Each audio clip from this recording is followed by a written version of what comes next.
Thank you very much. Thank you.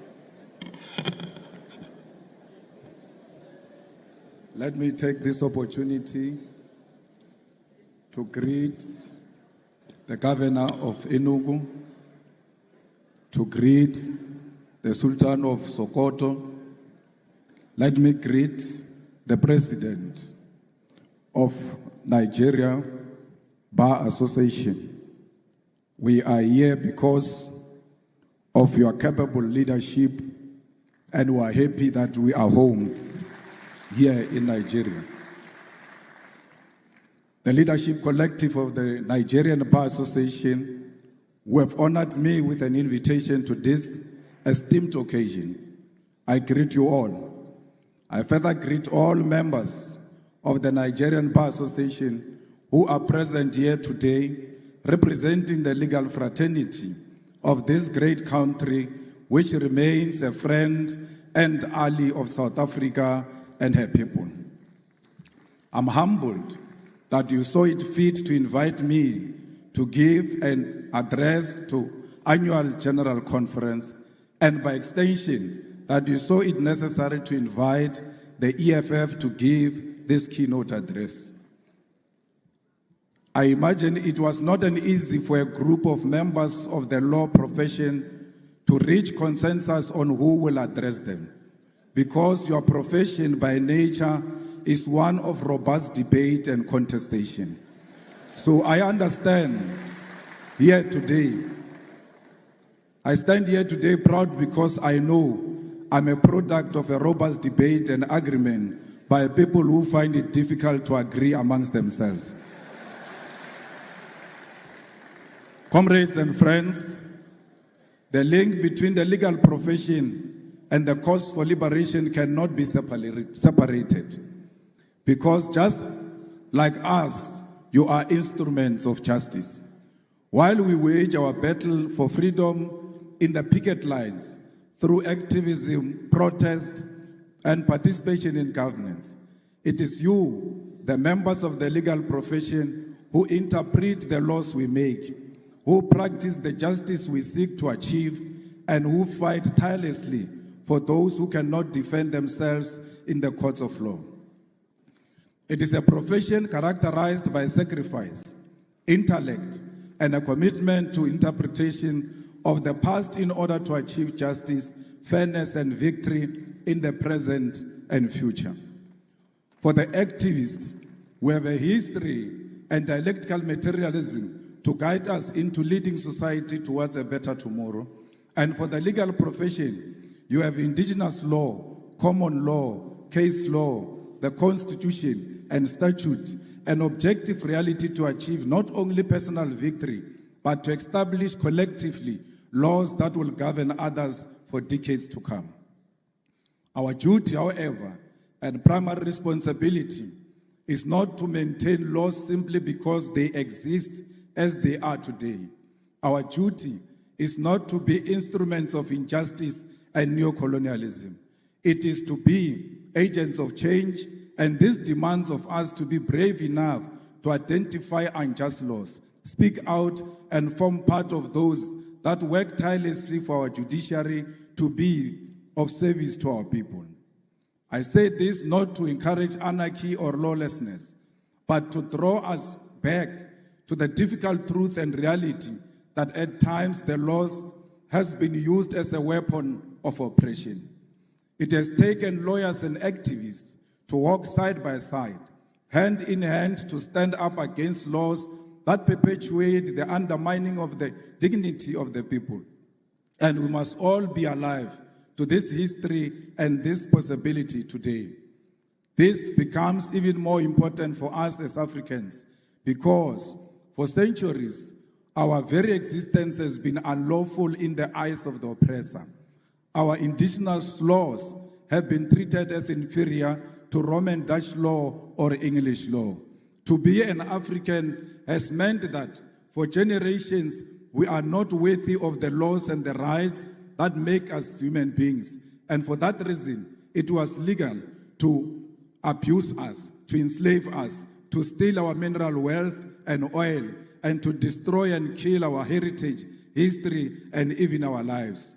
The legal profession you belong to, the political system we belong to, the judiciary and parliaments were created without us in mind.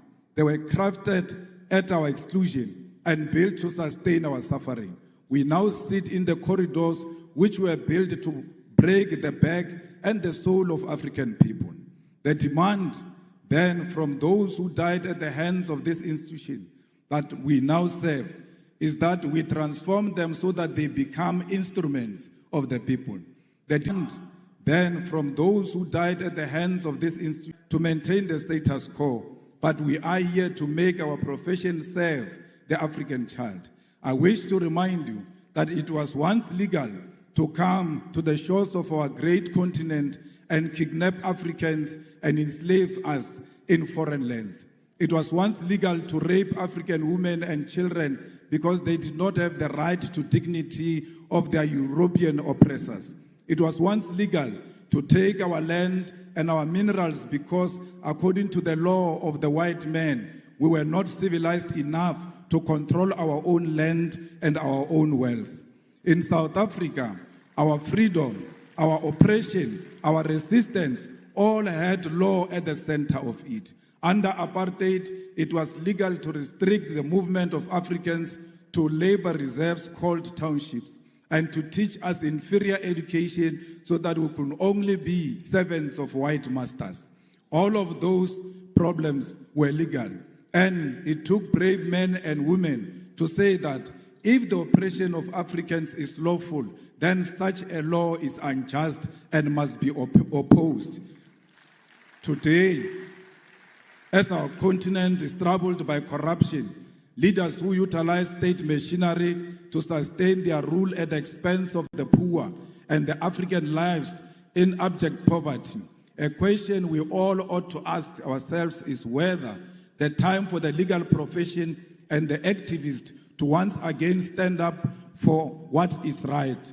We must all ask ourselves whether the time has not once again arrived for liberation to be achieved against the sale of our nation to recolonization, and whether this fight must not begin by reimagining our laws for the better. We must therefore reach into this deep history of resistance and solidarity which is shared by our two nations in order to achieve the goal of restoring the humanity of Africa and her people. My brothers and sisters, the humanity of Africa is at the center of what the EFF stands for. We are an organization that was formed in 2013 purely out of the demands of the people of South Africa who wanted an alternative to the former liberation movement to achieve economic freedom in our lifetime.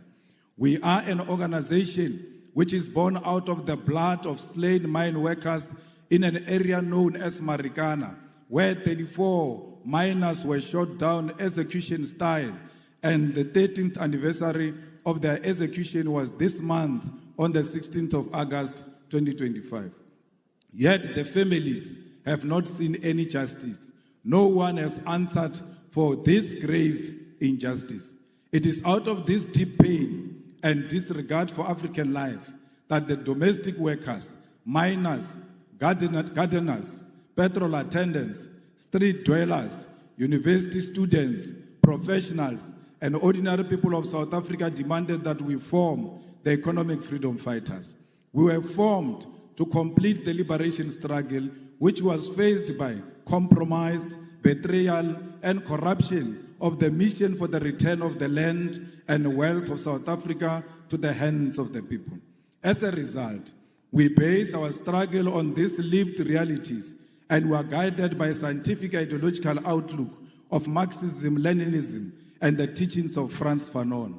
Fanon, in the context of Africa, becomes most important as we faced with a continent that is becoming more and more dependent on the former colonial master, and our liberation movement abandoned the struggle which led to the formation in favor of life of opulence while the people suffer.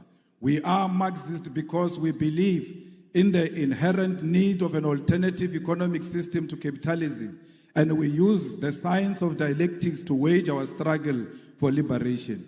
We are Leninists because we believe in the need for a vanguard party of the people to lead the struggle, one which believes in internal democracy and the waging of struggle in parliament, the judiciary, and at the grassroots level. We are anti-capitalist, anti-imperialist, anti-racist, anti-sexist organization which believes in democracy and socialism as a means of uplifting ordinary masses of our people. At the foundation of the EFF are what we refer to as the 7 non-negotiable cardinal pillars, which are expropriation of South Africa's land without compensation for equal redistribution in use, nationalization of mines, banks, and other strategic sectors of the economy without compensation, building state and government capacity, which will lead to abolishment of tenders, free decolonized education, healthcare, houses, and sanitation, massive protected industrial development to create millions of sustainable jobs, including introduction of minimum wages in order to close the wage gap between the rich and the poor, massive development of African economy, and advocating for a move from reconciliation to justice in the entire continent. Open, accountable, corrupt-free government and society without fear of victimization by state agencies. These are briefly the guiding principles which make us, as the EFF, a revolutionary movement. Compatriots, the need to do away with injustice of the past demand that we create laws for the future, because independence does not automatically mean that infrastructure of our legal system itself becomes independent. Our duty as lawmakers, as practitioners post-independence, demands of us to scrutinize existing laws and, where necessary, make amendments or even introduce new laws to liberate our people from the parasitic oppression that they are exposed to. The EFF, which has been in Parliament of South Africa since 2014, is engaged in this practice, and we have been able to implement our vision, mission, and identity into our approach to governance and lawmaking. A few examples of how we have interpreted what needs to change at the level of governance and legislation in South Africa to enhance the cause for liberation is the introduction of the bills that we have put before Parliament. The nationalization of the Reserve Bank Bill, which seeks to place full control of South Africa's Reserve Bank, particularly monetary policy, in the hands of the state. Further to this bill introduced by the EFF in Parliament seeks to broaden the mandate of the Reserve Bank in South Africa, which currently has private shareholding, towards alleviating unemployment and curbing economic stagnation, which is due to the Reserve Bank conservative and financial sector-orientated policy outlook. The Public Finance Management Amendment Bill will in South Africa deal with the problem facing the whole continent, and that is the unregulated borrowing of the money by our government from the World Bank and the International Monetary Fund. This bill, which we have introduced as the EFF, will require that National Treasury in South Africa first seek approval from Parliament to source foreign loans and establish transparency regarding such loans and their conditionalities. The debt trap of Africa to our foreign colonizers must be stopped, and that begins by regulating these loans that our leaders commit future generations to, because they will not be there when the colonizers come to collect. The Student Debt Cancellation Bill is a piece of legislation introduced by the EFF to ease the debt burden of young students who cannot access their qualification, seek employment using their qualification, or pursue postgraduate studies because their qualifications are withheld due to debt. Student debt is an obstacle to the youth who have no source of income because they cannot access their degrees, and equally cannot generate a source of income because they cannot prove that they are qualified due to their qualification being withheld. The need to unlock this qualification possesses a major opportunity to grow our expertise in our country and promote education to be at the center of our developmental objective.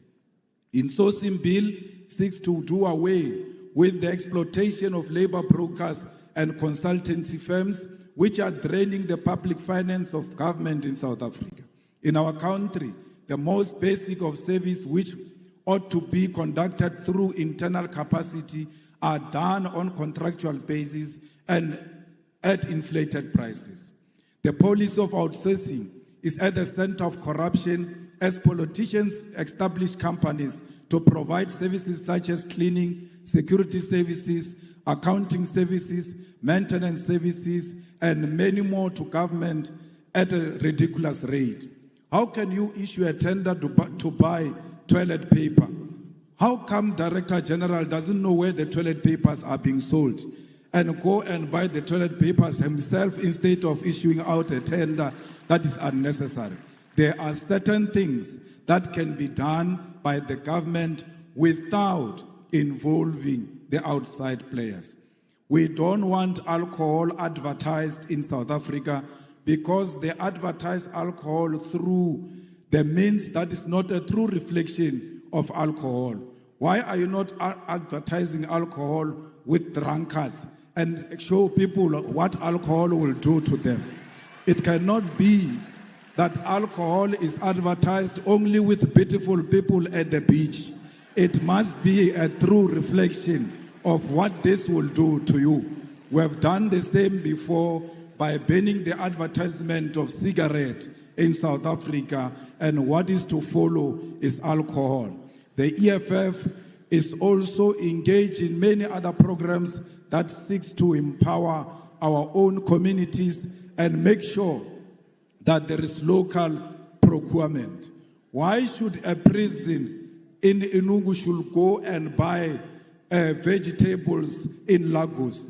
They must buy where they are to promote local economy and to promote their own economic growth. We cannot allow a situation where people who do not come from where we come from are actually not benefiting from what their government can provide. Compatriots, I must reiterate once again that it is a deep honor to stand before you today in Nigeria, in Enugu State, a country that holds a special place in the hearts of all South Africans who understand history, who value solidarity, who appreciate the sacrifice made by others in the cause of our freedom. Nigeria is not just another African country to us. It is a comrade nation, one that stood firmly by our side during our darkest hour. When South Africa was shackled by apartheid, when our people were murdered, imprisoned, and denied basic humanity, Nigeria rose as a giant for justice, placing South Africa squarely at the center of its foreign policy. Former President Murtala Mohammed famously declared that Africa had come of age, that the continent will no longer tolerate interference from outside powers, and this still rings true today.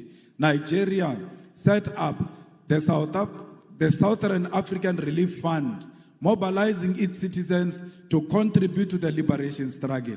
Even as it faced its own challenges at home, these initiatives raised millions of dollars to support the liberation of South Africa.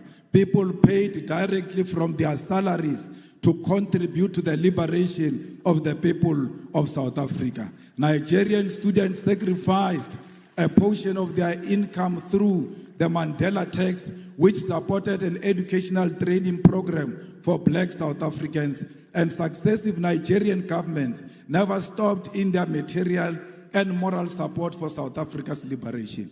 In fact, Nigerian government boycotted the 1976 Olympic Games and the 1979 Commonwealth Games in protest and in opposition to apartheid government. We cannot forget all those who stood by us during difficult times. Nor can we forget that when Nelson Mandela was released from prison in 1990, one of his earliest international visits was to Lagos and Abuja to personally thank the Nigerian people. This gesture are foundation of a bond sealed in blood and sacrifice. However, this history must not remain in the past. This bond between South Africa and Nigeria must be carried forward into the present, not just in political sentiment, but in concrete economic collaboration. Both our nations stand as giants of the continent. South Africa, with its industrial base, mining capacity, and advanced financial system. Nigeria, with its vast population, vibrant entrepreneurial spirit, oil and gas resources, and cultural dynamism that has captured the imagination of the world. Together, we hold the keys to Africa's industrialization and economic independence. Consider what lies beneath our soils. Nigeria is blessed with abundant oil, natural gas, and growing agricultural sector. South Africa holds some of the richest deposits of platinum, gold, manganese, and coal in the world. Combined, we possess the minerals that power modern technology, the energy resources that fuel global industry, and the human capital to build a self-sufficient continent. Yet, both our nation remains trapped in neo-colonial arrangements where our raw materials are extracted cheaply and exported to Europe, America, and Asia, only to be sold back to us at crazy prices as finished goods. This is a cycle of dependency we must break. The path forward is clear. Nigeria and South Africa must industrialize together, build factories together, and process our resources on African soil. Imagine a joint program where South African mining expertise is combined with Nigerian oil wealth to create African-owned energy and resources conglomerate, one that refines, processes, and manufactures for Africa and the world. Imagine agricultural cooperation where Nigeria fertile lands provide food security for the continent, supported by South African machinery, logistics, and technology. Imagine a collaborative investment in renewable energy, where South Africa's solar potential and Nigeria gas reserves are harnessed to build an integrated African power grid. Already, we have glimpses of what is possible. South African companies such as MTN, Spar, ShopRite, and MultiChoice have made significant inroads in Nigeria, creating jobs and bringing services. Nigerian businesses, investors, and cultural industries have equally expanded to South Africa. Nigerian music, filmmakers, writers influence South African culture, just as South African universities and industries provide platforms for Nigerian talent. But this cooperation has been uneven and at times marked by suspicion and the painful experience of xenophobia. Let me be unequivocal here. Xenophobia is a betrayal of African unity. It is a sickness born of poverty, inequality, and government failure. But its victims are our African brothers and sisters. Nigerians, Zimbabweans, Congolese, and Somalis are not the cause of the South Africa's unemployment crisis. The cause lies in the untransformed economy of South Africa, which remains in the hands of white minority and multinational corporations who continue to exploit labor while refusing to industrialize. Attacking fellow Africans diverts anger from the real enemy, and we must educate our people that unity, not division, is the solution to the African crisis. If we want to end one-way migration, where Nigerians are forced to leave home in search of opportunity in South Africa, we must integrate our economies. Young Nigerian engineers should be able to work in Johannesburg, Gaborone, Windhoek, Harare, Cairo, and Accra, not as foreigners, but as Africans contributing to Africa. South African entrepreneurs should be able to set up in Lagos without suspicion, but with support as partner in the shared future. We must harmonize trade policies, align visa regimes, and build continental infrastructure that connects our people. We actually do not need a visa. We don't need a visa between South Africa and Nigeria In the same way, we don't need a visa for our people to travel in their own continent. We are one. Both South Africa and Nigeria know the pain of colonialism. Both have faced internal divisions. Both have endured the pressures of global imperialism that seeks to divide and exploit and control us. Both know that the only path forward is Pan-African solidarity. We must reject the illusion that our salvation will come from Washington, London, Brussels, or Beijing. Our salvation lies here in Lagos and Johannesburg, in Abuja and Pretoria, in the hands of Africans who refuse to be divided. Together, Nigeria and South Africa can lead African continent free trade area not as a paper agreement, but as a living reality that changes the lives of ordinary people. Together, we can demand fair trade, protect our industries, and invest in education, technology, innovation. Together, we can prove that Africa is not a begging bowl, but a continent of giants. We must prove to the whole world that we are not xenophobic, we love one another. Black people are not loved in Africa and are not loved outside Africa. We have a duty to love ourselves and show the whole world on how it must treat us. We cannot treat each other badly and expect other people to treat us much better. How you treat your own brother and your own sister, it's how you teach others outside how they must treat you. The unity of our continent is paramount, and we must never associate with any xenophobic agenda that perpetuates the divisions in South Africa. Solidarity is what we need for each other. My comrades, as I close, I want to state that as Africans, our fight has never been confined to the borders. From the very beginning, the struggle of South Africa against apartheid, we knew that suffering of one oppressed people anywhere in the world is the suffering of all oppressed people everywhere.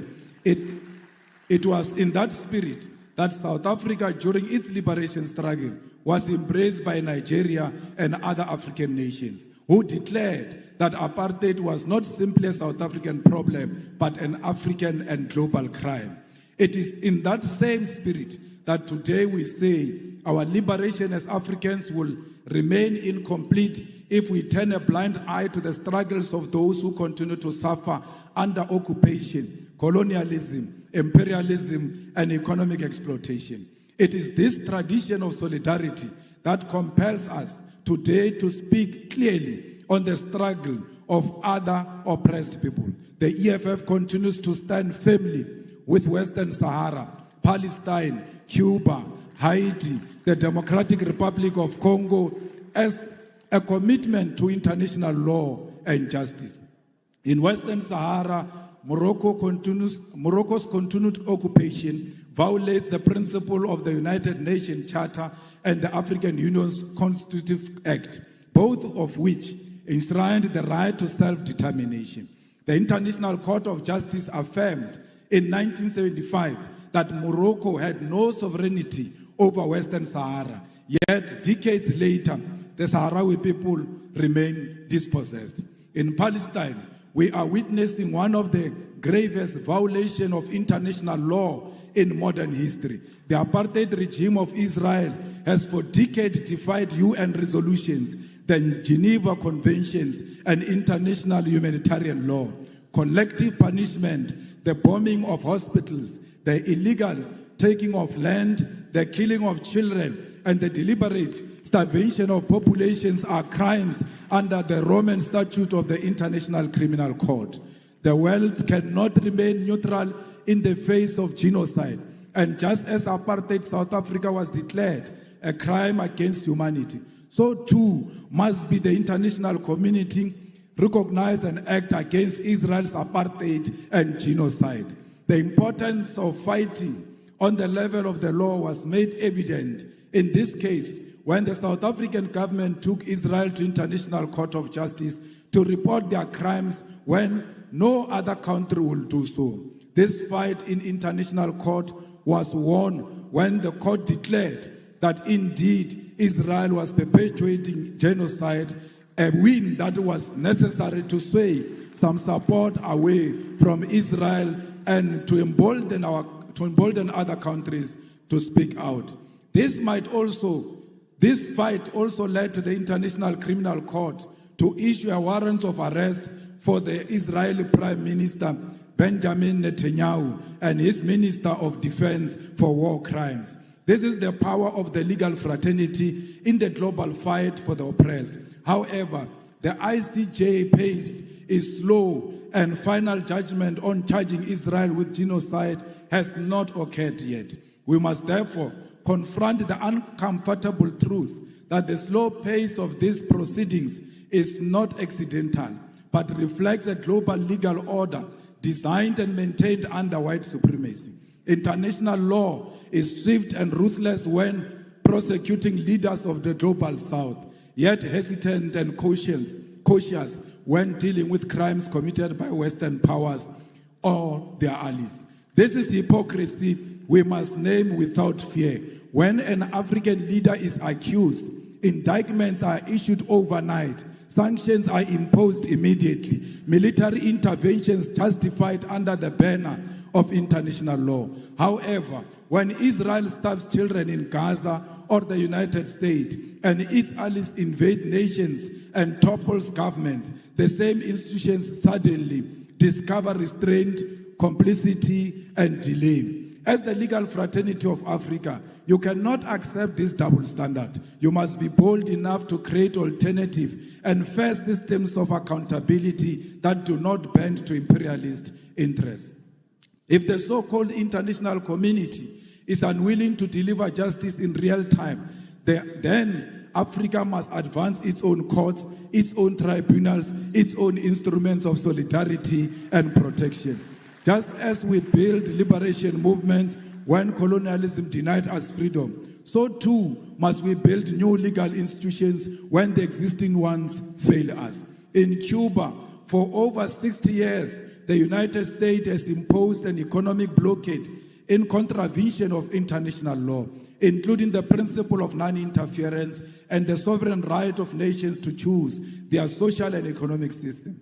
Despite this, Cuba has demonstrated a profound commitment to human solidarity, sending doctors across the globe, including to Africa, welcoming Africans into their classrooms and participating in the liberation of the oppressed. Cuba never sent their soldiers anywhere to kill anyone. Instead, they send their doctors all over to go and save life. The tragedy of Haiti is one of historical injustice.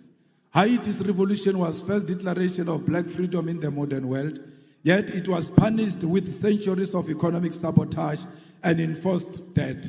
Contrary to any principle of justice, today, Haiti suffers from foreign interference, the denial of sovereignty, and the imposition of external governance. International law demands reparation, debt cancellation, and the withdrawal of foreign forces so that Haiti can govern itself in dignity. We have seen DRC not experiencing peace because of its mineral resources. We must stand with DRC and demand that there must be permanent peace in DRC and everywhere else in Africa. Because DRC without peace, it will never experience economic growth. We are because DRC it is. We are the people of Southern Sudan. We must make sure that no single corner of Africa there are guns where Africans are killing each other.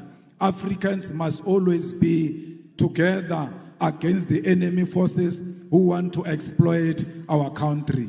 We are here today to reclaim our land. We want the land of Africa to be returned to Africa because it belongs to the Africans. We want the minerals of Africa to be returned to the Africans because that's where they belong. We want to build industries in Africa and process our minerals here in Africa. We've got the capacity. We must never allow the imperialist forces to divide us in order to take our minerals from us. We demand one Africa We demand borderless Africa. We demand Africa with one president, with one currency, with one military command, with one parliament, because we know the currency of Africa will be much more stronger against the American currency. We don't care what Trump thinks of us. He will never choose a policy position for Africans. We are not subject of Trump. We must refuse to be subjects of Trump. We must stand together as the world changes and show the world that Africa is one and Africa is equal to all nations, to China, to Russia, to America. We are not just a small nation. We are a big nation. We are not a dark continent. How can we be dark when we've got diamond that is shining amongst us? We are a shining nation. I thank you.